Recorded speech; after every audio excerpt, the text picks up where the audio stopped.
जय हिंद, वंदे मातरम। आज का आपका क्लास होने वाला है छत्तीसगढ़ प्री बीएससी नर्सिंग का। मैं कहूँगा साथियों, अगर आप पहली बार पेपर देने जा रहे हो, तैयारी नहीं किए हो और चाहते हो कि एक सीट आपका पक्की हो जाए, आपका इसमें सिलेक्शन हो जाए, तो आज का यह क्लास आपके लिए वरदान साबित होगा साथियों।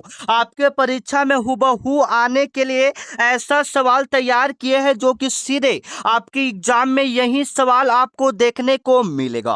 अगर आप चाहते हो कि एक सीट आपका पक्की हो जाए, तो इस वीडियो में बताए गए सभी प्रश्नों को आपको रटना पड़ेगा। तो आज का आपका पहला प्रश्न है साथियों, जो कि सीधे आपके एग्जाम में देखने को मिलेगा। नर्सिंग के क्षेत्र में फ्लोरेंस नाइटिंगेल को किस नाम से जाना जाता है? आपके पेपर में पूछा जाएगा, नर्सिंग के क्षेत्र में फ्लोरेंस नाइटिंगेल को किस नाम से जाना जाता है साथियों? बिल्कुल आप सही करोगे, lady with the lamp. Option number A आप अपने एग्जाम में बिल्कुल सही करके आओगे। नर्सिंग के क्षेत्र में फ्लोरेंस नाइटिंगेल किसको किस नाम से जानते हैं? बिल्कुल सही करोगे, lady with the lamp. Option number A बिल्कुल आप अपने एग्जाम में सही करके आओगे। आपका सेकंड नंबर सवाल है साथियों, जो कि सीधे आपके एग्जाम में यही सवाल देखने को मिलेगा। एक स्वस्थ वयस्क मनुष्य का समान श्वसन दर प्रति मिनट होता है। मैंने आपसे सवाल पूछ रहा है कि एक मिनट के अंतर्गत मनुष्य का जो श्वसन दर होता है वह कितना होता है?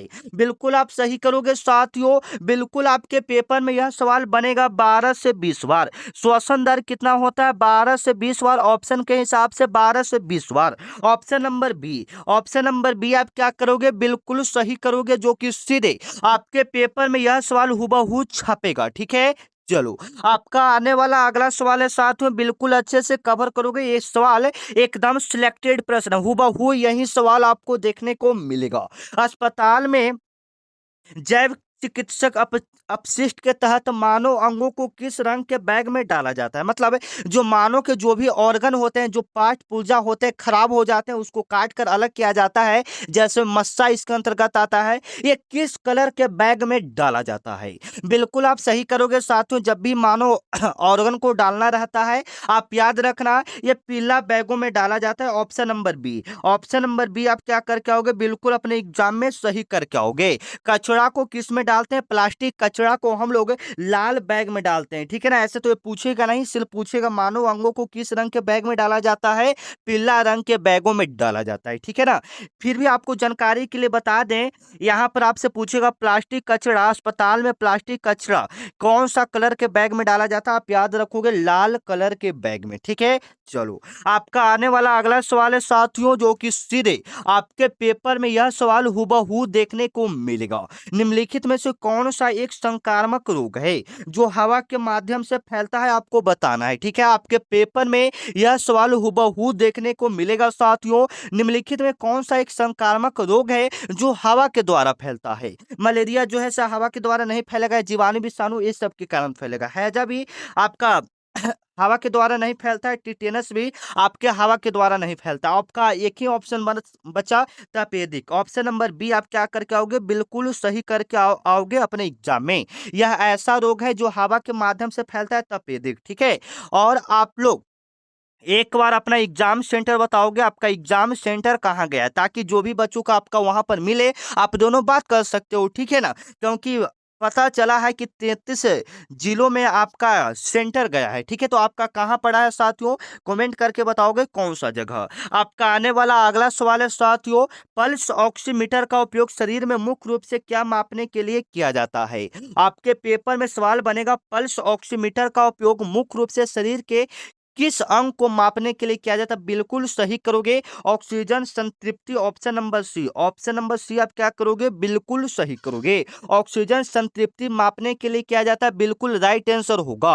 आपका आने वाला अगला सवाल है साथियों, 6 नंबर आपका सवाल बिल्कुल इंपॉर्टेंट है, जो कि सीधे आपके पेपर में हुबहू देखने को मिलेगा। नवजात शिशु के जन्म के तुरंत बाद ली जाने वाली रेटिंग प्रणाली को क्या कहते हैं? आपके पेपर में सवाल बनेगा, नवजात नवजात शिशु के जन्म के तुरंत बाद जो भी रेटिंग लिया जाता है उस प्रणाली को हम लोग क्या कहते हैं साथियों? बिल्कुल आप सही करोगे, उसको हम लोग क्या कहते हैं? उसको कहते हैं ग्लासगो कोमा स्केल कहते हैं, ऑप्शन नंबर बी। उसको हम लोग क्या कहते हैं? ग्लासगो कोमा स्केल कहते हैं, option number C. Option number C आप क्या रखोगे? बिल्कुल राइट करोगे, जो कि सीधे आपके पेपर में यह सवाल हूबहू देखने को मिलेगा।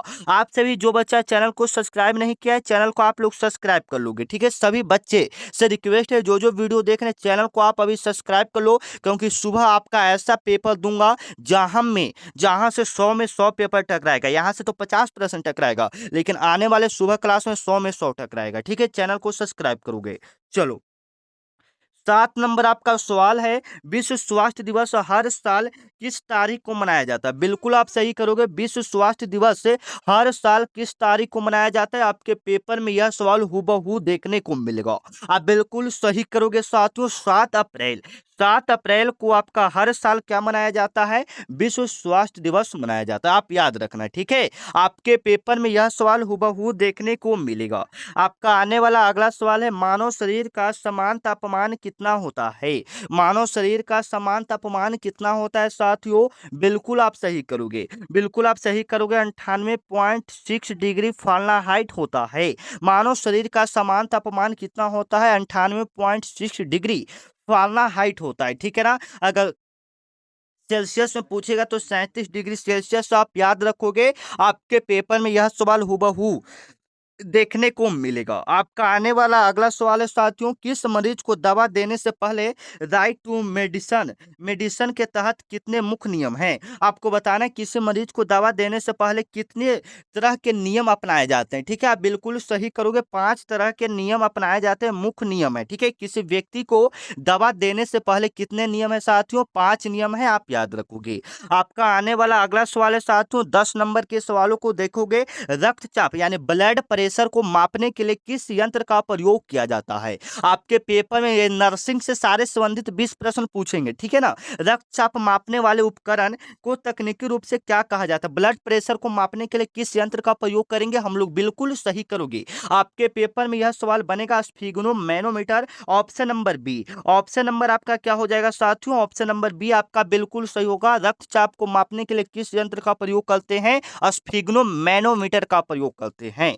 आपका आने वाला अगला सवाल है, बिल्कुल अच्छे से कवर करोगे। 11 नंबर आपका सवाल है, यूनिसेफ का मुख्य कार्य मुख्य रूप से किनके स्वास्थ्य से संबंधित है? आप बिल्कुल सही करोगे, यूनिसेफ का मुख्य कार्य मुख्य रूप से किनके स्वास्थ्य से संबंधित है साथियों? बिल्कुल आप सही करोगे। ये यूनिसेफ जो है वह कौन सा, मतलब बूढ़ा लोगों के लिए है, कारखानों के मजदूर के लिए है, किसके लिए है? तो ये बच्चों और माताएं के लिए है, option number B. Option number B आप बिल्कुल अपने एग्जाम में सही करके आओगे, हूबहू यही सवाल आपके एग्जाम में देखने को मिलेगा साथियों। चलिएगा, 12 नंबर आपका सवाल है साथियों, ओरल रिहाइड्रेशन साल्ट, ORS, जिसका पूरा नाम होता है, याद रखिएगा, ORS का पूरा नाम भी पूछ सकता है, ठीक है ना। पूछ सकता नहीं है, यहाँ पर देख लो आप। ओरल रिहाइड्रेशन साल्ट का उपयोग किस बीमारी के उपचार में किया जाता है? आपसे पूछ रहा है कि ओरल रिहाइड्रेशन साल्ट का उपयोग किस बीमारी में किया जाता है साथियों? बिल्कुल आप सही करोगे, डिहाइड्रेशन में किया जाता है, निर्जलीकरण में। पानी की कमी अगर आपके शरीर में है तो आप ORS का प्रयोग कर सकते हैं, option number B. Option number B आप बिल्कुल सही करके जाओगे आप अपने एग्जाम में। यदि किसी मरीज की नाड़ी की दर 100 प्रति मिनट से अधिक हो तो उसे हम लोग क्या कहते हैं? मान लीजिए आपका कलई चेक किया जाता है, अगर वह 100 प्रति मिनट से अधिक हो तो उसे हम लोग क्या कहते हैं? उसे हम लोग टैचिकार्डिया कहते हैं, option number B. Option number B आप क्या करोगे? बिल्कुल सही करोगे, जो कि सीधे आपके पेपर में यह सवाल देखने को मिलेगा। यदि किसी मरीज की नाड़ी की दर 100 प्रति मिनट से अधिक हो तो उससे हम लोग टैचिकार्डिया कहते हैं, option number B. Option number B हम लोग क्या करेंगे साथियों? बिल्कुल सही करेंगे। आपका आने वाला अगला सवाल है, अस्पतालों में सुइयों और सिरिंज जैसे नुकीले कचरों को नष्ट करने के लिए क्या उपयोग किया जाता है? ठीक है, आपको बताना है, जो अस्पताल में सुई और सिरिंज होता है उसको नष्ट करने के लिए किसका प्रयोग किया जाता है? बिल्कुल आप सही करोगे, पंचर प्रूफ सफेद कंटेनर एक होता है, ठीक है ना, जिसमें आपको नुकीला जो भी सिरिंज ये सब रहेगा वहां पर उसको रखा जाता है, फिर उसके बाद उसको नष्ट क्या कर दिया जाता है, ठीक है। पंचर प्रूफ सफेद container, option number C. Option number C आपका बिल्कुल राइट होगा। चलो, आपका आने वाला अगला सवाल है प्रसव पूर्व देखभाल। प्रसव कहने का मतलब है डिलीवरी, ठीक है। प्रसव पूर्व देखभाल का मुख्य उद्देश्य क्या होता है साथियों? आपके पेपर में यह सवाल बनेगा, नर्सिंग के लिए यह जरूरी है सवाल, ठीक है। आपके पेपर में हुबहू यह देखने को मिलेगा। आप बिल्कुल सही करोगे। इसके तहत माता और शिशु की निगरानी किया जाता है, यानी जो भी माताएं होती है और जो भी बच्चे होते हैं उसके तहत उनको निगरानी किया जाता है, यानी देखभाल किया जाता है प्रसव के दौरान। चलिएगा, आपका आगे आने वाला अगला सवाल, ये अब आपका आ रहा है फिजिक्स का सवाल, जो कि सीधे आपकी एग्जाम में देखने को मिलेगा। प्रकाश निम्नलिखित में से किस भौतिक राशि का मात्रक है? आपको बताना है कि प्रकाश वर्ष निम्नलिखित में से किस भौतिक राशि का मात्रक है साथियों? बिल्कुल आप सही करोगे। प्रकाश वर्ष जो मात्रक है, यह मात्रक है दूरी का। Option number B, option number B आप बिल्कुल सही करोगे। आपके पेपर में यही सवाल देखने को मिलेगा। आपका आने वाला अगला सवाल है साथियों, 17 नंबर आपका सवाल है। 17 नंबर आपका सवाल है कि रॉकेट का प्रक्षेपण न्यूटन के किस नियम पर आधारित है? यानी रॉकेट का उड़ना न्यूटन के किस नियम पर आधारित है साथियों? आप याद रखोगे, क्रिया के प्रति विपरीत क्रिया, ये न्यूटन के तीसरे नियम को फॉलो करता है, यानी option number C. Option number C आप क्या करोगे? बिल्कुल सही करोगे, जो कि सीधे आपके पेपर में यह सवाल देखने को मिलेगा, ठीक है ना, न्यूटन के तीसरे नियम को। आपका आने वाला अगला सवाल है साथियों, जब प्रकाश एक माध्यम से दूसरे में जाता है तो कौन सी विशेषता नहीं बदलता है? मतलब आपको बताना है, जब प्रकाश एक माध्यम से दूसरे माध्यम में जाता है तो कौन सा चीज नहीं बदलता है, ठीक है। बताइए, वेग बदलता है? ऑप्शन नंबर बताइए, वेग बदलता है? वेग नहीं बदलता है, ठीक है। वेग बदल जाता है, ठीक है। वेग बदल जाता है, तरंगदैर्घ्य बदल जाता है, आयाम बदल जाता है, लेकिन फ्रीक्वेंसी उसका नहीं बदलता है, यानी आवृत्ति उसका नहीं बदलता है। Option number C, option number C आपका क्या हो जाएगा? बिल्कुल राइट हो जाएगा, ठीक है। चलो, 19 नंबर आपका सवाल है साथियों, किसी चालक का प्रतिरोध उसकी लंबाई बढ़ाने पर क्या होगा? किसी चालक का अगर आप रेजिस्टेंस बढ़ाते हैं तो उसका लंबाई बढ़ाने पर क्या होगा साथियों? बिल्कुल आप सही करोगे। जिसका प्रतिरोध बढ़ाओगे तो उसका लंबाई बढ़ाने पर भी क्या होगा? वो भी बढ़ता है, ठीक है। Option number B, option number B आप अपने एग्जाम में बिल्कुल सही करके आओगे, ठीक है। चलो, आपका 20 नंबर आपका सवाल है साथियों, यदि यदि एक उत्तल दर्पण के फोकस पर वस्तु रखा जाए तो प्रतिबिंब कहाँ बनेगा? आपको बताना है, कह रहा है कि मान लो जो कि एक अवतल दर्पण है, एक आपका क्या है साथियों? अवतल दर्पण है, ठीक है। एक अवतल दर्पण है। यहाँ पर आप देखिएगा, यहाँ पर पी, यहाँ पर एफ और यहाँ पर सी। तो यहाँ पर पूछ रहा है कि यदि एक अवतल दर्पण के फोकस पर किसी वस्तु को रखा जाए, मतलब यहाँ पर किसी वस्तु को रखा जाए तो प्रतिबिंब कहाँ बनेगा? बताइएगा कहाँ बनेगा। आप बता सकते हो कहाँ इसका प्रतिबिंब बनेगा? बिल्कुल आप करोगे। फोकस पर कोई वस्तु को रखेगा तो उसका प्रतिबिंब अनंत पर बनता है। उसका प्रतिबिंब कहाँ बनता है? अनंत पर। ऑप्शन नंबर बी आपका बिल्कुल यहाँ पर सही हो जाएगा। चलिएगा, आपका आने वाला अगला सवाल है साथियों, 21 नंबर सवाल, निम्नलिखित में से कौन सा एक वेक्टर क्वांटिटी है, यानी सदिश राशि है? आपको बताना है कि निम्नलिखित में कौन सा एक सदिश राशि है, वेक्टर क्वांटिटी है। आप याद रखोगे, आपके पेपर में सवाल बन सकता है, याद रखोगे। काज आपका अदिश राशि है, ऊर्जा आपका अदिश राशि है, चाल आपका अदिश राशि है। बल यहाँ पर क्या हो जाएगा? बल आपका सदिश राशि हो जाएगा। आप याद रखेंगे, इसको पहचानने का एक ही ट्रिक होता है, जिसमें वह ज्यादातर लगा रहेगा वो सदिश राशि के अंतर्गत आता है। आपका आने वाला अगला सवाल है साथियों, 22 नंबर आपका सवाल है। आपका 22 नंबर सवाल है कि स्पष्ट दृष्टि की न्यूनतम दूरी कितना होता है? मतलब जो हमारा आंख है वो न्यूनतम कितना दूरी तक देख सकता है? आप याद रखोगे, ये देख सकता है 25 centimetre, 25 centimetre. Option number B, option number B आप बिल्कुल सही करोगे, जो कि सीधे आपके पेपर में बनेगा। आपका आने वाला अगला सवाल है साथियों, बिल्कुल अच्छे से कवर करोगे। फ्यूज तार की मुख्य विशेषता क्या होनी चाहिए? ठीक है। फ्यूज तार की मुख्य विशेषता क्या होनी चाहिए साथियों? बिल्कुल आप सही करोगे। फ्यूज तार का मुख्य विशेषता होना चाहिए कम प्रतिरोध और कम गलनांक। Option number B, option number B आप क्या करके जाओगे? बिल्कुल सही करके आओगे। फ्यूज तार की मुख्य विशेषता क्या होती है? कम प्रतिरोध और कम गलनांक। आपका आने वाला अगला सवाल है साथियों, ध्वनि तरंगे। ध्वनि तरंगे किस प्रकार की तरंगों का उदाहरण है? आपको बताना है ध्वनि तरंगे किस प्रकार के तरंग का उदाहरण है साथियों? बिल्कुल आप सही करोगे। यह एक प्रकार का अनुदैर्ध्य यांत्रिक तरंग है। Option number A, option number A आप बिल्कुल सही करोगे। ध्वनि तरंगे किस प्रकार की तरंगों का उदाहरण है साथियों? अनुदैर्ध्य यांत्रिक तरंगे। Option number A. आपका 25 नंबर सवाल है, एकदम इंपॉर्टेंट लेवल का है। पानी का घनत्व डेस्टनी कितना होता है? पानी का घनत्व कितना होता है? बिल्कुल आप सही करोगे, 4 डिग्री सेल्सियस होता है। पानी का घनत्व कितना होता है? 4 डिग्री सेल्सियस होता है। Option number B. Option number B आप बिल्कुल सही करोगे। आपका 26 नंबर सवाल है जो आपके पेपर में देखने को मिलेगा, ठीक है ना? एकदम बिल्कुल अच्छे से कवर करोगे। पृष्ठ तनाव का मात्रक क्या होता है? ठीक है, सरफेस टेंशन का मात्रक क्या होता है? पृष्ठ तनाव का मात्रक क्या होता है? बिल्कुल आप सही करोगे, न्यूटन प्रति मीटर स्क्वायर होता है। न्यूटन प्रति मीटर स्क्वायर होता है पृष्ठ तनाव का मात्रक। ऑप्शन नंबर ए आप बिल्कुल सही करोगे, ठीक है। आपके पेपर में यह सवाल बनेगा। आपका आने वाला अगला सवाल है साथियों, डायनेमो एक ऐसा उपकरण है जो परिवर्तित करता है। डायनेमो एक ऐसा उपकरण है जो क्या से क्या में परिवर्तित करता है, ठीक है, आप याद रखोगे। जो डायनेमो है यह यांत्रिक ऊर्जा को विद्युत ऊर्जा में बदलता है। Option number B. Option number B आपका क्या हो जाएगा? बिल्कुल सही हो जाएगा। डायनेमो जो है यांत्रिक ऊर्जा को विद्युत ऊर्जा में बदलता है। आपका 28 नंबर सवाल है साथियों, यदि किसी पिंड का वेग दुगना कर दिया जाए, यदि किसी पिंड कोई पिंड है उसका वेग दुगना कर दिया जाए तो गतिज ऊर्जा क्या होगा? जब भी इस प्रकार से सवाल दिया जाए आपको ट्रिक के मदद से आपको बनाना है। जब भी दुगना बोल दे, ठीक है, तो दुगना गतिज ऊर्जा पूछेगा तो उसका स्क्वायर कर दीजिए, उसका आप क्या कर दीजिए? स्क्वायर कर दीजिए। तो जैसे में 2 का स्क्वायर करेंगे कितना हो जाएगा? 4 गुना। ऑप्शन नंबर सी आपका क्या हो जाएगा? बिल्कुल सही हो जाएगा। इंद्रधनुष, इंद्रधनुष बनने का मुख्य कारण कौन सा परिघटना है? मतलब इंद्रधनुष जो रेनबो बनता है वह किसके कारण बनता है साथियों? आप बिल्कुल सही करोगे, वन विक्षेपण और आंतरिक परावर्तन के कारण। Option number C. Option number C आपका क्या हो जाएगा? बिल्कुल राइट हो जाएगा, ठीक है ना? वन विक्षेपण और आंतरिक परावर्तन के कारण। आपका आने वाला अगला सवाल है, भू स्थिर उपग्रह, भू स्थिर उपग्रह आवर्त काल कितना होता है साथियों? बिल्कुल आप सही करोगे, ठीक है ना? 24 घंटे होते हैं। कितना होता है?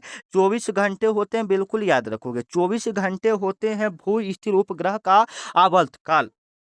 आपका आने वाला अब 31 नंबर सवाल अब आ रहा है आपका केमिस्ट्री का, ठीक है। आधुनिक आवर्त सारणी में तत्वों को किनके बढ़ते क्रम में रखा गया है साथियों? आपके पेपर में सवाल बनेगा। आप बिल्कुल सही करोगे, किनके बढ़ते क्रम में रखा गया है साथियों? आप बिल्कुल सही करोगे, परमाणु संख्या के, परमाणु क्रमांक यानी परमाणु संख्या के बढ़ते क्रम में रखा गया है। Option number B. और कौन सा वैज्ञानिक के द्वारा किया गया था? मोस्टली के द्वारा, आप याद रखोगे। कौन सा वैज्ञानिक के द्वारा? मोस्टली के द्वारा, आप याद रखोगे, ठीक है। आपके पेपर में यह सवाल हुबहू देखने को मिलेगा। आपका आने वाला अगला सवाल है साथियों, निम्नलिखित में से कौन सा अम्ल मुख्य रूप से खट्टे फलों में पाया जाता है? खट्टे फलों में कौन सा अम्ल पाया जाता है मुख्य रूप से? तो वो आपका साइट्रिक अम्ल पाया जाता है। Option number B. Option number B आप क्या करोगे? बिल्कुल सही करोगे। कौन सा अम्ल मुख्य रूप से खट्टे फलों में पाया जाता है? साइट्रिक अम्ल। 33 नंबर आपका सवाल है, शुद्ध जल का पीएच मान कितना होता है? बिल्कुल सही करोगे, प्योर वाटर का जो पीएच मान होगा शुद्ध जल का वो आपका 7 होगा। Option number B. Option number B आप क्या करके आओगे? बिल्कुल अपने एग्जाम में सही करके आओगे, हुबहू ये सवाल देखने को मिल सकता है। आपका आने वाला अगला सवाल है, प्लास्टर ऑफ पेरिस का रासायनिक सूत्र क्या होता है? प्लास्टर ऑफ पेरिस का रासायनिक सूत्र क्या होता है साथियों? CaSO4 into half H2O। Option number B. Option number B आपका क्या हो जाएगा? बिल्कुल राइट हो जाएगा, CaSO4 into half H2O plaster of Paris का रासायनिक सूत्र होता है। 35 नंबर आपका सवाल है साथियों, जंग लगना, जंग लगना किस अभिक्रिया का उदाहरण है? बिल्कुल आप सही करोगे, जंग लगना किस अभिक्रिया का उदाहरण है साथियों? बिल्कुल आप सही करोगे, ठीक है। जंग लगना किस अभिक्रिया का उदाहरण है? ये आपका ऑक्सीकरण का उदाहरण है। Option number B. Option number B आपका क्या हो जाएगा? बिल्कुल राइट हो जाएगा। आपका आने वाला अगला सवाल है साथियों, 36 नंबर सवाल, बिल्कुल अच्छे से कवर करोगे। बायोगैस और प्राकृतिक गैस यानी CNG का मुख्य घटक कौन सा है साथियों? बायोगैस या प्राकृतिक गैस जो CNG है इसका मुख्य घटक कौन सा? तो आप बिल्कुल सही करोगे, मीथेन। इसका मुख्य घटक कौन सा आ जाएगा? Methane. Option number B. Option number B यहाँ पर देख लोगे, बिल्कुल आपका सही होगा, मीथेन। आपका आने वाला अगला सवाल है साथियों, 37 नंबर सवाल आप देखोगे, इलेक्ट्रॉन के पूर्ण स्थानांतरण में कौन सा बंध बनता है? आप बिल्कुल सही करोगे, इलेक्ट्रॉन के पूर्ण जब भी स्थानांतरण करेगा तो कौन सा बंध बंधेगा? तो आप बिल्कुल सही करोगे, आयनिक बंध बनेगा। Option number B. Option number B आप क्या करोगे? बिल्कुल सही करोगे, आयनिक बंध बनते हैं। आपका 38 नंबर सवाल है साथियों, सोने को घोलने के लिए किस मिश्रण का प्रयोग किया जाता है? सोने को घोलने के लिए किस मिश्रण का प्रयोग किया जाता है साथियों? बिल्कुल आप सही करोगे। सोने को घोलने के लिए अम्लराज का प्रयोग करते हैं, option number B. Option number आपका क्या हो जाएगा? बी, बिल्कुल आपका राइट होगा। 39 नंबर आपका सवाल है साथियों साथियों रेडियो धर्मी तत्व रेडियम का खोज किस वैज्ञानिक ने किया था? ठीक है, आपके पेपर में यह सवाल बन सकता है, रेडियो धर्मी तत्व रेडियम का खोज किसने किया था? आप याद रखोगे मैडम मैरी क्यूरी ने किया था, option number B. Option number B आपका बिल्कुल सही हो जाएगा। रेडियो धर्मी तत्व रेडियम का खोज किस वैज्ञानिक ने किया था? मैडम मैरी क्यूरी ने किया था, ऑप्शन नंबर बी आपका यहाँ पर बिल्कुल सही होगा।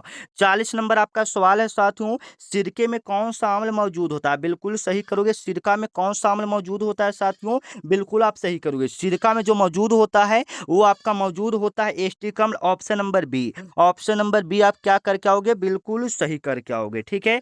चलिए, 41 नंबर आपका सवाल है साथियों, वनस्पति तेल को ठोस घी में बदलने की प्रक्रिया को क्या कहते हैं?